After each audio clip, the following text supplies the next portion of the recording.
এক টুকরা মুরগির মাংস দিয়ে অনেকগুলো চিকেন ডোনাটের রেসিপি আজকে শেয়ার করছি, যেটা কিনা বাচ্চা থেকে বড় সবারই পছন্দের একটা খাবার। আর এভাবে চিকেন ডোনাট বানিয়ে বিকেলের নাস্তা, বাচ্চাদের টিফিন কিংবা রমজানের জন্য সংরক্ষণও করতে পারেন।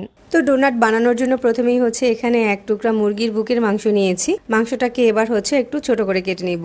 ব্লেন্ড করার সুবিধার জন্য মাংসটাকে এরকম একটু ছোট করে কেটে নিতে হবে। আমি এখানে এরকম একটু ছোট করে কেটে নিয়েছি। এরপর এখানে একটা ব্লেন্ডারের কাপ নিয়েছি, তার ভিতরে একটা সিদ্ধ করা আলু দিয়ে দিচ্ছি আর কেটে রাখা মুরগির মাংসটা দিয়ে দিচ্ছি। তারপর এর সাথে দিয়ে দিচ্ছি 1 চামচ রসুন বাটা, 1 চামচ আদা বাটা, পরিমাণ মতো লবণ দিয়ে দিয়েছি আর 1 চামচ সয়া সস দিয়ে দিয়েছি।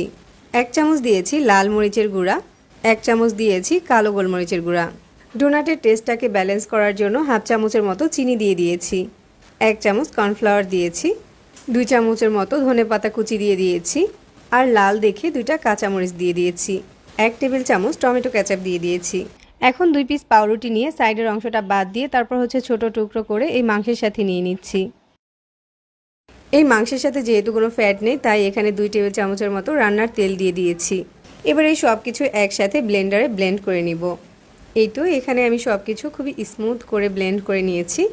এবার এই মিশ্রণটাকে একটা বাটিতে ঢেলে নিয়েছি। এরপর ডোনাটটা বানানোর জন্য 2 হাতে তেল মাখিয়ে নিয়েছি।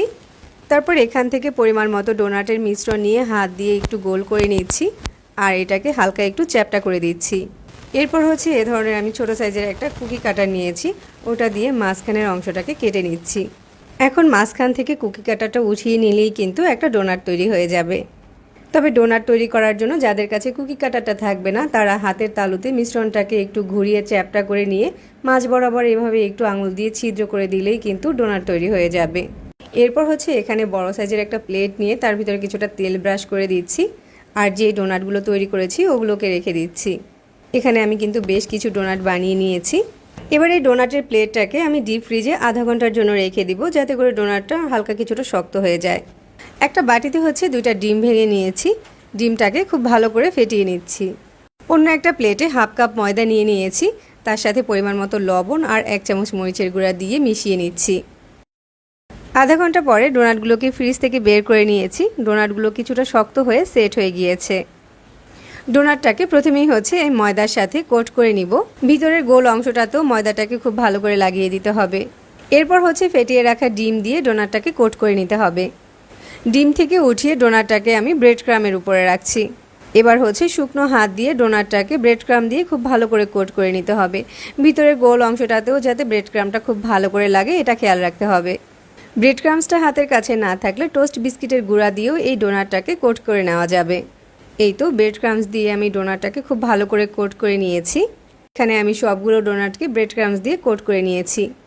এ পর্যায়ে চাইলে এই ডোনাটগুলোকে যে কোনো এয়ারটাইট জার বা জিপলক ব্যাগে ভরে 3 মাসের মতো ডিপ ফ্রিজে সংরক্ষণ করতে পারবেন। এখন কিছু ডোনাটকে আমি ভেজে শেয়ার করছি। কড়াইতে পর্যাপ্ত পরিমাণ তেল ভালো করে গরম করে নিয়েছি আর তার ভিতরে ডোনাটগুলোকে দিয়ে দিচ্ছি। এখন চুলার আঁচ কমিয়ে দিয়ে ডোনাটগুলোকে ভেজে নিতে হবে। চুলার আঁচ বাড়িয়ে ডোনাটগুলোকে ভাজা যাবে না, তাহলে খুব দ্রুত ডোনাটগুলোতে কালার চলে আসবে। এভাবে এক টুকরা মুরগির মাংস দিয়ে বিকেলের নাস্তা কিংবা বাচ্চাদের টিফিনের জন্য অনেকগুলো চিকেন ডোনাট বানিয়ে সংরক্ষণ করতে পারেন। তাছাড়া রমজানের জন্য এভাবে চিকেন ডোনাট বানিয়ে সংরক্ষণ করতে পারেন। বারবার উল্টে পাল্টে ডোনাটগুলোকে ভেজে নিতে হবে। যখন চিকেন ডোনাটগুলো এরকম ফুলে উঠবে, তখন এগুলোকে তেল ঝরিয়ে উঠিয়ে নিতে হবে। আর চুলার আঁচ কমিয়ে ভাজার কারণে ব্রেড ক্রামসগুলো কিন্তু পুড়ে যায়নি। চিকেন ডোনাটে সুন্দর একটা কালারও এসেছে। চিকেন ডোনাটটা এভাবে বানালে ভিতরটা অনেক বেশি ফ্লাপি আর অনেক বেশি জুসি থাকে। এরকম সহজে মজার সব রেসিপি পাওয়ার জন্য আমাদের চ্যানেল সাবস্ক্রাইব করতে পারেন আর ফেসবুক পেজটাতে ফলো করে রাখতে পারেন। সবাই অনেক বেশি ভালো থাকবেন। আল্লাহ হাফিজ।